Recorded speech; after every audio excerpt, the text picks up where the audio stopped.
Welcome to the Business of Soul Searching. My name is Erin, and I invite you to join me as I travel the world challenging risk takers who have soul searched and came out on the other side to tell us their incredible stories. Are you ready for this? Welcome to the Business of Soul Searching. This is Erin. Please help me welcome Kesterlyn, founder and CEO of Wallflower Naturals, to the show. Thanks for taking time out of your busy schedule for an interview. Oh, no problem. I'm so happy to be here. Absolutely. At least virtually, right? Right, exactly. Yep.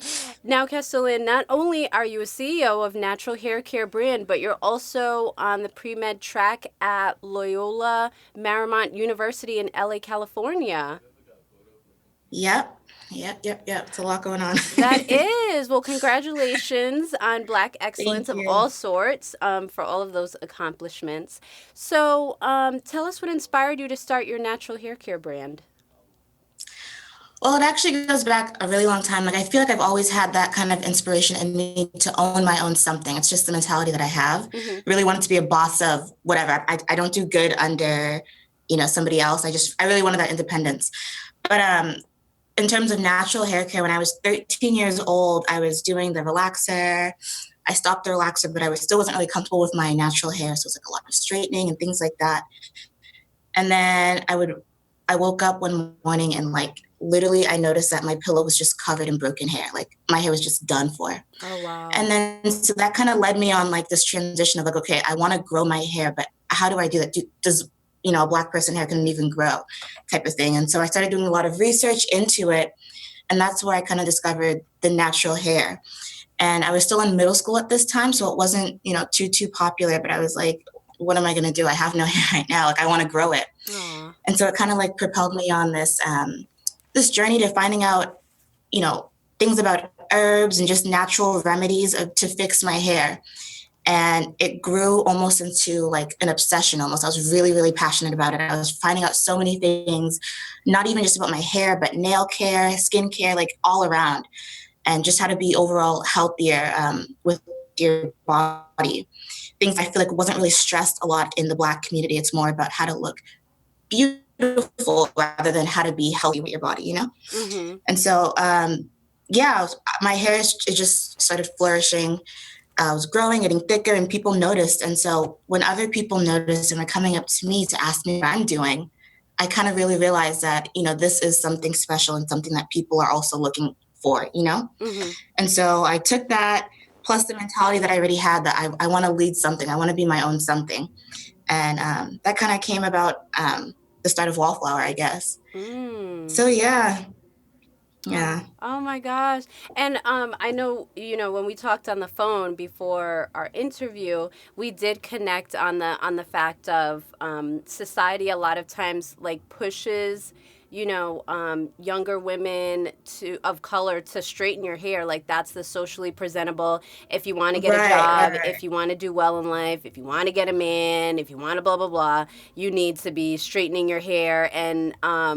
But it's so incredibly harmful. The chemicals that are in those products to straighten your hair. I'm someone who used to straighten my hair as well. Very, very harmful and can make your hair fall out, like you said. Yeah. And just overall, it's just Yeah. not good to be putting on your hair and your skin and stuff. Right. So I completely understand what you're saying. And then also your weekly blog talks about being bullied in your younger years when you wore your natural hair. Explain how that's impacted your growth as a young Black woman. It was definitely tough. Middle school is a tough time. It's I feel you know, you endure, different things throughout your whole life that change you, but everybody kind of remembers middle school. That was the real start of it, Yeah, at least for me. middle school was Um, real. so it's rough. Yeah. So the bullying that happened to me in middle school when I started wearing my hair natural, it was a lot of African jokes, half Nigerian, half Liberian. So oh, look at the African girl with the short, nappy hair. But even through all that, I never went back to relaxing and straightening my hair. I really learned to kind of build my confidence from within. There's nobody around me giving me compliments. Even sometimes, some family members, they didn't really understand what I was trying to do. I looked a little crazy to them, Mm. unkept. But I was like, because I educated myself beforehand about the benefits of like natural remedies and just herbs and all that stuff, that was enough for me. Nothing from the outside really affected me, to the point where it made me want to revert back to chemicals and heat and all that. Mm-hmm. So yeah, it definitely taught me to kind of, build the love for myself starting from within. Um, yeah, that's pretty much it. And it kind of carried me through to today too, because like I said, I have, well, I don't know if I said this, but I have 4C hair. And Mm-hmm. so on the spectrum of like hair textures, 4C is the very last one, meaning it's the most kinkiest, the densest, most brittle. It's pretty much the most undesirable if you're, in terms of the standards of beauty. So that's what I have. And so because from a very young age, I embraced it then, it's carried me throughout today. So I can wear my hair however I want. And I'm not really impacted by the opinions of other people just because, I love it. So. Yeah, and that's definitely another thing in the natural hair care community. Some people will say, well, it's kind of like natural hair versus people that wear weaves. Like it's Right, like people will be exactly. like almost condescending of like one is better than the other. Like I'm more Exactly. in touch with my blackness, I guess, because I Mm-hmm. have natural hair care. But I think it sounds like what you're saying, where you are now, is that you can wear whatever hairstyle you want and still feel, beautiful and in touch with yourself. And so yeah, makes sense. Right. Um, Even sometimes within the natural hair community, it's like whoever has the most defined curl pattern, it's like they're more desirable. And I'm like, you're missing the whole point of the movement then. It's to exactly. embrace black hair care. And so that can get kind of annoying, especially me having 4C hair. I'm always trying to like show that off, like Mm-hmm. it ranges. The natural hair spectrum goes from, loose curly hair to the, very, very kinky and coarse hair. And it's all beautiful. Yeah, absolutely. And so, like, kind of skincare and hair care sometimes are kind of lumped together into the same category. I know one thing I haven't gotten a chance to really expand on in my podcast is bleaching. Right. What are your thoughts on? Because in some, I actually have a video too on from Facebook. It's like a fad. So they're someone was interviewing people in Jamaica, and people are like, "That's the thing to do. Like that's the cool thing. It's a Right, right, fad." And that's just one place. I'm sure there's like many places. So right. what are your thoughts on this skin bleaching fad going on? It's so scary and terrifying. And it kind of really lets you know that our movement isn't complete. Like, we're Mm-hmm. still very much impacted by, like, colonial indoctrination type of thing. We're still overcoming that. Mm. And I know for me, growing up, my dad was very dark skinned, and my mom, she actually has gotten darker now, but she Mm-hmm. was very light skinned. She's very, very light skinned. And so me, I came out, somewhere in between, but I remember I always wanted to be light skinned like my mom. Like, I was so upset that I didn't get that. Mm-hmm. And then I remember as early as elementary school, there was these two cousins that went to my school with me. They were Haitian, and they were very dark skinned. And then they came in one day, and they look almost sickly Wow. because their parents had bleached their skin. Oh my I know. goodness. I will never forget it. I was in elementary school, but like you said, in the Caribbean area, bleaching is very popular. And so the fact that people were bleaching their children really shows you, how sick the mentality is and how desperate people are, to fit that European standard. So Mm-hmm. kind of bringing it back, because back then I didn't really understand what was going on. All I knew was that, they looked sick. It didn't look healthy. Yeah.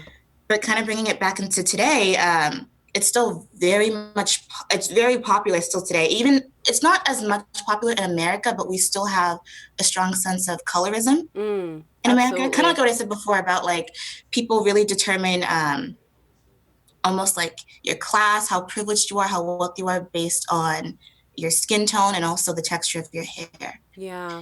And that's something that we're still working to overcome. I'm hoping things like Wallflower, not only just showing off like products that I have, but also the models behind it varying in skin shades and hair textures and all that will kind of bring a new idea of what beauty is into people, into the world of people of color. Nice. And I really, really, I have faith in you because a lot of these brands that we've seen for so long, like what is it, Dove, and like these other brands that are making these huge, I know. just it's like I cringe-worthy Right. mistakes. And they have many more people on their teams to, that specialize just in the advertisement piece. And it's just Right. like, I really, really am sure that you're going to be able to just show, like you said, just the different shades and different hair types, and that it's still beautiful. Hmm. But Right. yeah, it's scary. It scares me too. When I found out people were bleaching their children, I'm like, that's a whole nother level. Like if you're an adult and you bleach your skin, I'm I like, that's know. your. It's almost like okay, so if you think of plastic surgery, like if I were someone to do plastic surgery on myself, that's my choice. I'm 27 years old, so like, you know what I'm saying? Right. That's one level. But then like, if I were to have a child and then in elementary, well, maybe not elementary school, but like junior high or high school, I'm like, okay, we're gonna go and we're gonna get your body done. Like I feel like that's a whole nother level. It's crazy. It's really, really scary. I don't know. Right.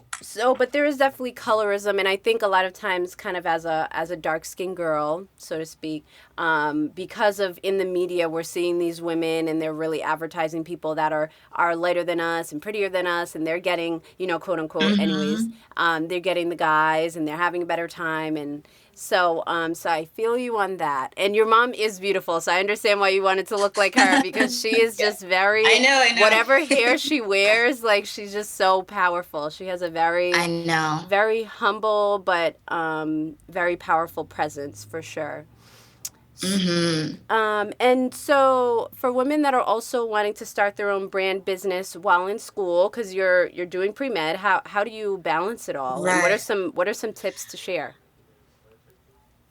So I'm still in the process of figuring it out, but at least what I've learned up until this point is Mm-hmm. that the best way to move is to, kind of build your business slowly but persistently. Mm. You find yourself a lot of times in situations where you just want to dedicate the whole day to doing something for your business and you can't because you have a test, you have class, work, things like that. Yep. And so you have to recognize that and kind of, um, put both sides of your life, business and school, on a schedule, Mm. but, never really become overwhelmed in one, basically. Like if I dedicated all my time to my school, then, Wallflower would just flop, Mm-hmm. it wouldn't take off anywhere.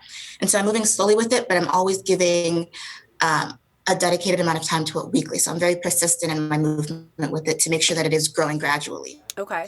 At the same time, it's like you want it to just like, blow up instantly and you want everybody to know about it and just buying it. But at the same time, it's like, I can't handle that if it does, True. So True. it's like you definitely want it to build with you because I know I'm not in my prime yet. I'm still growing myself. So I want to make sure that I'm letting my business grow as I do as well. And also, let's say you are exactly my situation where you're in school, but you want to start a business. If you feel like your head is more for the business, I think it's better to make that your number one priority and just put your all into that. Because if your head is there, you're not going to be in your schoolwork, and then you kind of spiral down in that path and you're covered in loans and all that. So True. if that's your number one, make it your full on number one. But at least for me, my number one is my education. Mm-hmm. And so I make that my priority before anything. Like my schoolwork comes first. But like I said, Wallflower was a very close number two to me. So I put in all my time into schoolwork, and then I put in a lot of time into Wallflowers too, but I just do that next, if that makes sense. Yeah. I kind of treat it like almost it's like a extracurricular activity. Okay. Okay. So it helps me stay focused on my schoolwork because the pre-med track is no joke. Oh my It's gosh. very intense, yeah. But I'm loving it, especially when you see both doing well. You're kind of like, okay, this is all worth it. Because in the thick of it all, you're like, this is so much. Like, what am I doing? Like, should I just do one or the other? But when you have those good weeks where you can kind of reflect on it and be like, everything is going pretty well, like it's all worth it. And then you have those weeks where it's like maybe neither one just seems to be, up to your standards and you're like, what am I doing? But just stick with it. Just know your passions, define your passions, and then it'll kind of help you lead your next move, I think. Yeah. So it sounds like definitely a balancing act. Definitely like Yeah, you have to or really like what your passion is leading you toward to keep coming back to natural hair care. Like exactly. you're in Exactly. school but you're like, "Oh, I had a bad day today or I had a bad week or, like my website or I'm just, frustrated at this," but you keep coming back to it because you love it and that's the point. Exactly. um, oh, good. You were gonna say something? Yeah, yeah. A way to make it, at least for me, a way that it kind of makes it easier and kind of streamlines everything together is I want to combine the two. Mm-hmm. I want to go to pre-med school to become a dermatologist. Has to Mm-hmm. do with skin and hair care and not so much hair, but skin care. Mm-hmm. And so I kind of link that into Wallflower where I am doing things that revolve around skin and hair care. So I'm hoping my education in that will definitely influence the products I'm able to make in the future and things like that. But yeah, a lot of mistakes have happened along the way. Like I think this week I sent out my first mass email through my company Okay. and there was a typo in it.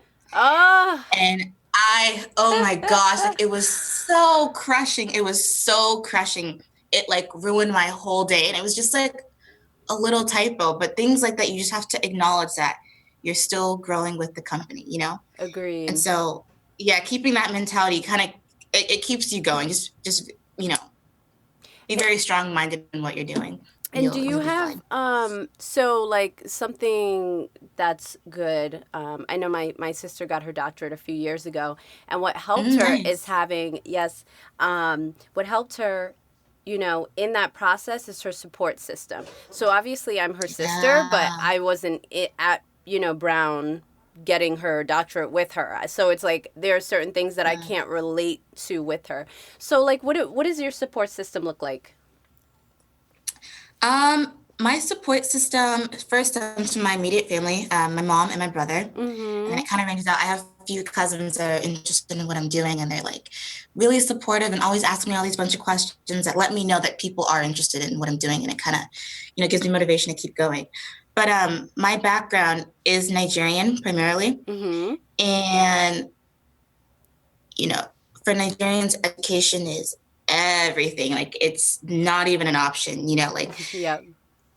my mom, did she come here for me, like immigrate to America for me to have a good life? It's like, hopefully, yes, a happy Yes. life. I Yep. hope so. But like her main goal was for me to have an educated life. It's like above everything, you could be happy, you could have fun, but just make sure you're educated. That's Mm-hmm. not a question. Yep. And so if I don't do that, I feel like I've let her down and I've lost her support in everything else that I do. And so as of right now, she's very supportive of what I'm doing, but she's just a little skeptical about me balancing schoolwork and the business part of it. But I think so far I've proven myself that I'm handling both well. And so she's like, okay, like there's nothing to lose, like go for it. And so my brother, he graduated undergrad with a business major, Mm-hmm. business degree. Um, and so he's all about the business and he's like really excited in everything to do. And so he's been a really big support. Um, I think those two are the ones that lift me up the most when it comes to Wallflower. So it's Yeah. nice to That have is support from because I them. know, like you said, you being Nigerian and Liberian, like what I do know about those cultures is that they're very focused on schooling, education, not necessarily like making money, but being successful. And so in the traditional Yeah, way. yeah, So yeah, when I found out, I'm like, oh my gosh, she's exactly. trying to start this business. I could tell your mom was like hesitant, but she was like, she's doing this. And I told her, I'm like, I mean, Right, a right. business can be very profitable too if she's doing both, and if she's handling it, which it seems like you are. Power to Yeah, you, and it sounds like you're balancing it. It's not like you're exactly. like, well, I'm done with pre med. I'm just gonna stop wherever I'm at, and it looks like you're balancing it appropriately. Um, Right. And just like you said, and for Nigerians, it's success in the traditional manner. But I feel like we're just such like in a new century and a new culture where women can really like have it all, mm-hmm. you know? Yep. Like we can, be the mothers, be educated, and then be a businesswoman as well. And I think it's so exciting and definitely something to take advantage of. Mm-hmm. Mm-hmm. Because I think from the start, my mom always knew that I was very stubborn. I had like a boss mentality. Even me coming to California, that's not traditional at all. The women should, yearn to stay close to home and, come home every weekend and like cook for the family, things like that. And I was like, I think I really want to travel across the country You're at like, 18 I'm years not doing old, that. And so I definitely gave her a shock from the start, letting her know that I wasn't going to be the traditional woman, but it definitely fits into the new culture and the new era that we're entering in. And so I feel like a lot of women out there should really step on that as well, Yeah, I agree. But it's tough. I know my mom's the same way. She's from here, but she worked hard to get where she's at now. So she's actually the only person that went to college in her family of her, or like, so the first person. So, like with that, their children, of course, it's school, school, school. So me, doing this podcasting thing, like I've had to have a lot of, micro talks. Like you have to keep pushing it, and they accept it. She does her research on podcasting and how do you make, because that helps her understand, like, this is a career in its own right. I'm not just like, it's not, it can be a hobby if you want it to be, but it can also be a career. So, but it's tough convincing people, but that's awesome that your support system is very open and supportive to you. For sure. At least to my face. I know. I'm sure they don't have their hands, and then to the family, they're like, "Girl."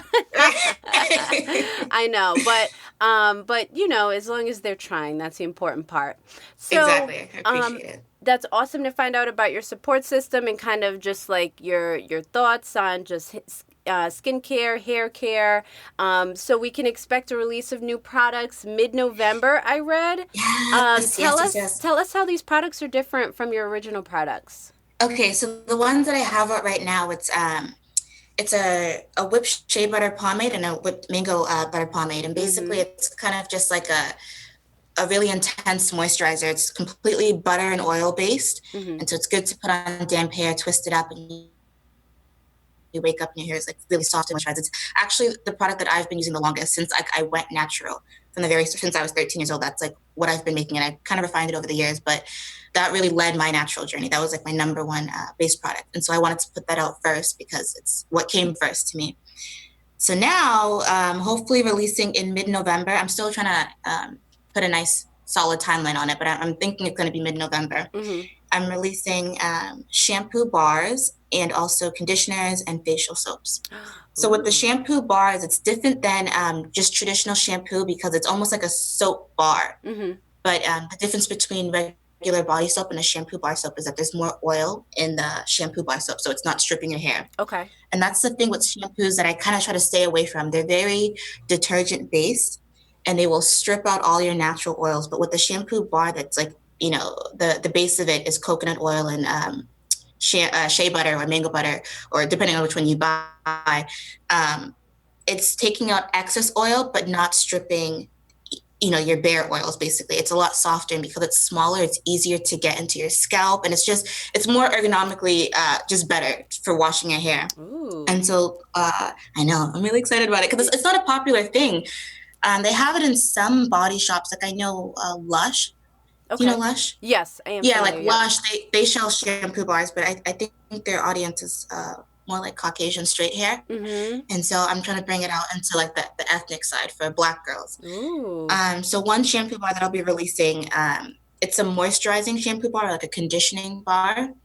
And so it cleans your hair, but it's also it's almost like a condition. It's like 2-in-1 type, basically. It's a very, very moisturizing, a lot of oil, shea butter, blueberry butter, which isn't as popular, but blueberry butter is really, really good. Blueberry seeds have a lot of antioxidants in it, so it's really good for your hair. And so there's that coming out with the I know. I'm just with the excited, just matching listening conditioner, to it. I'm like, this sounds amazing. I know.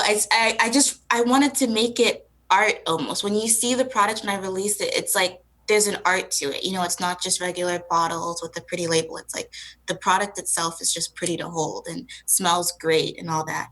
So that shampoo bar comes with a matching conditioner, and they're mainly used for detangling and defining.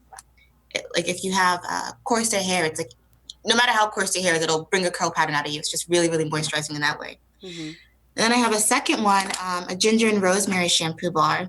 and it's more for anti-inflammatory and like a scalp stimulating type of thing. Ginger and rosemary both have very good antioxidants that are known for kind of getting rid of dandruff, itchy scalp, and they also stimulate hair growth. So I'm excited about that too. And then it has a matching conditioner. And then for the facial soaps, the first one I'm going to be releasing is a carrot and turmeric facial soap. So it's really, really good for skin toning because a lot of Black girls experience dark spots on their face just from sun damage, things like that. It affects us differently than white people where they might get a sunburn, things like that. For us, we get blotchy dark spots. And it actually gets worse when you go outside and then come inside, which is strange, but there's a science behind it. It's really interesting. Wow. But yeah, so it basically helps with dark spots and scarring, and it helps tone out your skin. Carrot is really high in beta carotene, carotene, and it's known for kind of repairing damaged skin tissue. And then turmeric, it's really interesting because it helps balance out excess production of melanin, which can kind of give you those like dark spots. And so it's everything that I put out, it's going to be natural based, herbal based. There's a science behind just the natural resources that I'm using. It's really interesting. And I'm also releasing exfoliating body scrub. It's just like with coffee, espresso coffee. So it's going to be good for stimulating the skin, kind of giving it new life, rejuvenating it, and also while getting off dead skin.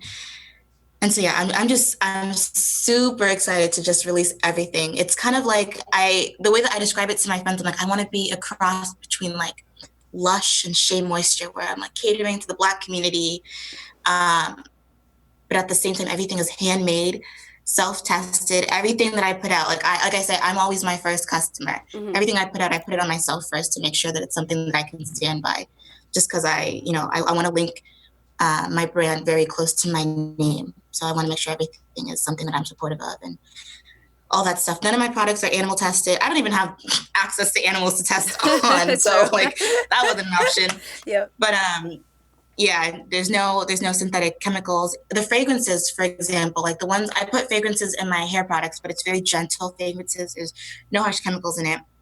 And then for my skin and facial products, there's no fragrances at all. I don't put any because I have very sensitive skin myself. And so I was like, if I can't handle it, I don't want to put it out there. So everything for the facial and skin, general body care is fragrance with essential oils, or like the coffee, for example. The coffee is a fragrance on its own. And so it's very, very, very natural based, very minimal chemicals, if anything, Yeah, that's awesome. And I like, what you're saying. You want to kind of be a cross between Lush and Shea Moisture. Like, even in the few minutes that you were just talking about that, I just learned so much about just dermatology and skin and sun exposure. Like, I literally have never heard that before. At the age of 27, I've never. So, I think, I like that your education base is going to really help you make just better decisions with your products. So I'm really excited for your growth, and I think this is going to be awesome. And by the way, for people, and I'm not just saying this because I'm interviewing Kesterlyn right now, but I was on your site and your products are affordable. So that's like another thing. They're super, to me, because I'm there, I'm like, oh my gosh, like, Christmas is right around the corner, and like this is like what my sister and mom would like. So right. So definitely, I will make sure before we end our interview that Kesterlyn lets people know how to get to her website, so you can just definitely learn more about her and her products. But before that, we're going to take a quick break, and we will be right back.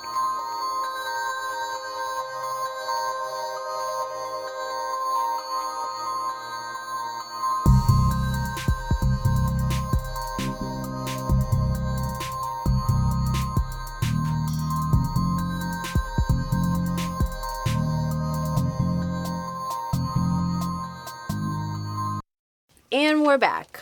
So, to spice things up and give listeners a different look at our guests, I play a game. I started this season 3 to wrap up each interview. So, Kesterlyn, I'm going to have you pick 3 different numbers between 1 and 50, and I'll read the question and have you answer it to the best of your ability.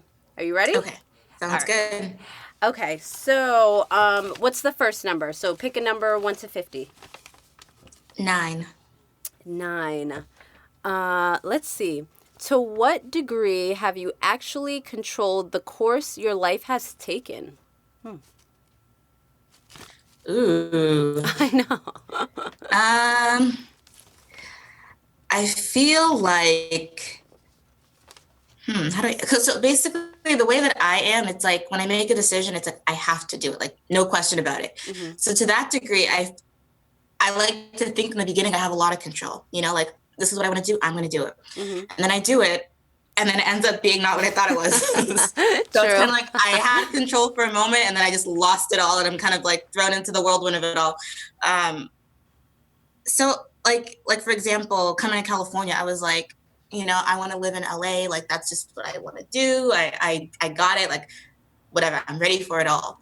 And then I came out here and just homesickness hit me, and I'm like, how can I be homesick when all I was trying to do is get away from home? Mm-hmm. So things like that kind of spring up, and it's, you think you know what you're getting into until you're in it. And Mm. so yeah, exactly, it's one of those things. And even with Wallflower, like I wanted to start it, and then when I got in it, I was like, okay, I know the science behind all my products, I know how to make my products, but do I know the real business side of it? And so that's kind of something that I feel almost has control over me. I'm still learning to kind of coexist with it. Mm-hmm. Okay. Okay, so next number, 1 to 50. 25. 25. Let's see. What are you most grateful for?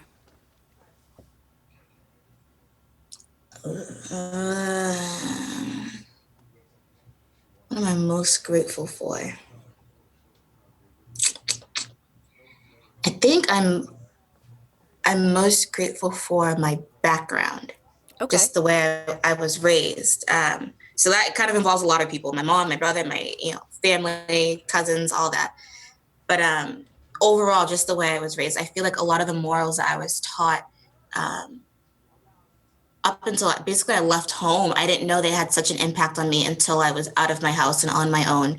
And I find that I'm, uh, successful in a lot of what I'm doing now because the preachings that were taught to me when I was younger, come up almost daily. And so I'm really thankful that I have that to fall back on. And then also, whenever something new arises and I don't know how to approach it, I still have, the people that raised me to call on, and like they can help me and offer their knowledge. So I'm very, very grateful for the background that I have in my culture and all that. Okay. All right, so the last number.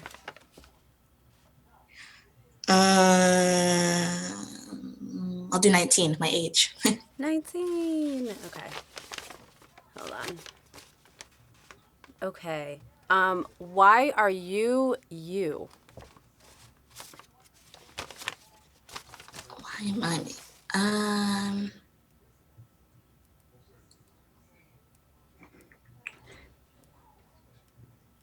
okay, I think it goes back again to my background. They definitely influenced me a lot, the way that I am. And then also, I just think, I don't know, like not to sound cliche, but just like God, like he just, Mm-hmm. I just feel like he made me very unique in a way. Mm-hmm. Um, I don't, sometimes you can just feel what your differences are, and and when I was younger and I was just so different, like my name Kesterlyn, like nobody has that name, even on Facebook. It's like I think I'm the only Kesterlyn on all of Facebook. Yep. And then like my hair was just so, my hair is so dense and thick and kinky, like to the point. Actually, I have a story. So when I was younger, and you know how like you sit down on the floor and like somebody's doing your hair and parting your hair, Mm-hmm. it was either my mom and my aunt, they parted my hair, and obviously I'm like crying because it's just so thick and dense, Mm-hmm. and they open it up, and there was a spider in my hair. Oh And my gosh. my hair was so dense and coarse that I didn't even feel the spider in my scalp. Like that's how, like my hair was crazy thick, and I just, like, all those things, they made me like, really be hard on myself when I was younger. But then as I grew up, I like embraced all of it, and it's now leading, what I feel is my purpose in life, to Mm-hmm. kind of Mm-hmm.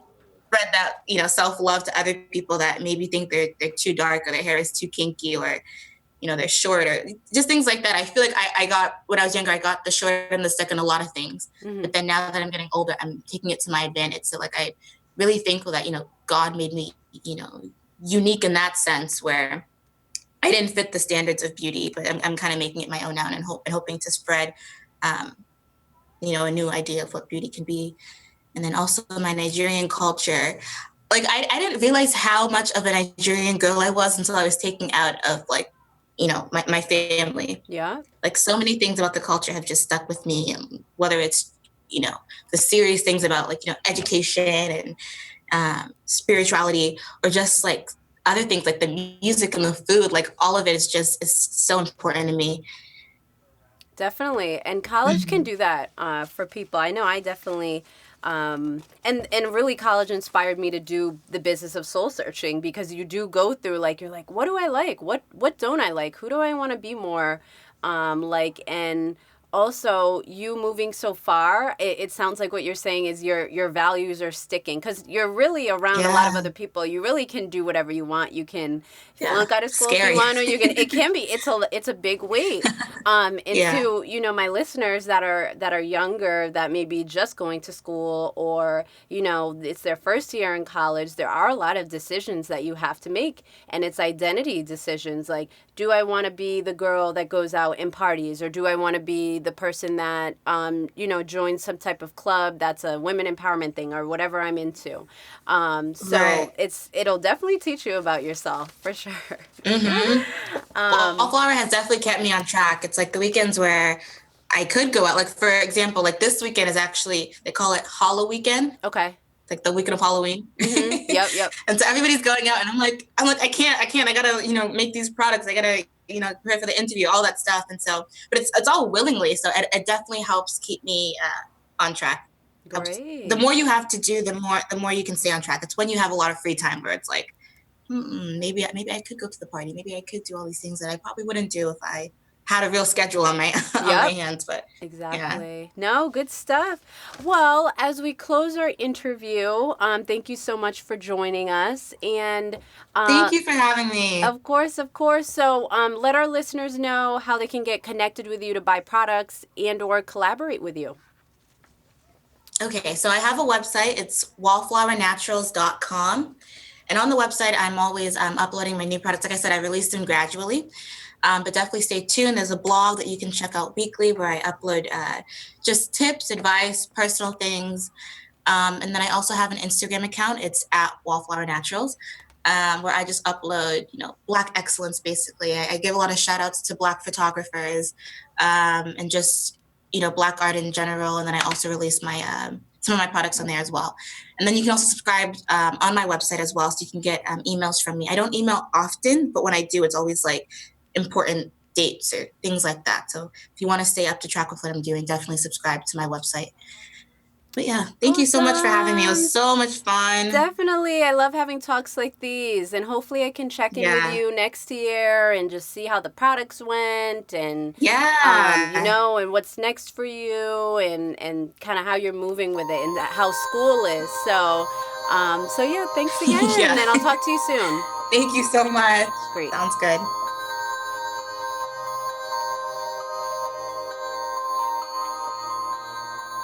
And that concludes another exciting episode of The Business of Soul Searching. If the content discussed in this podcast interests you, please contact me at thebusinessofsoulsearching@gmail.com. Also, make sure you subscribe. And most importantly, take a calculated risk this week. Don't do it for me, do it for you.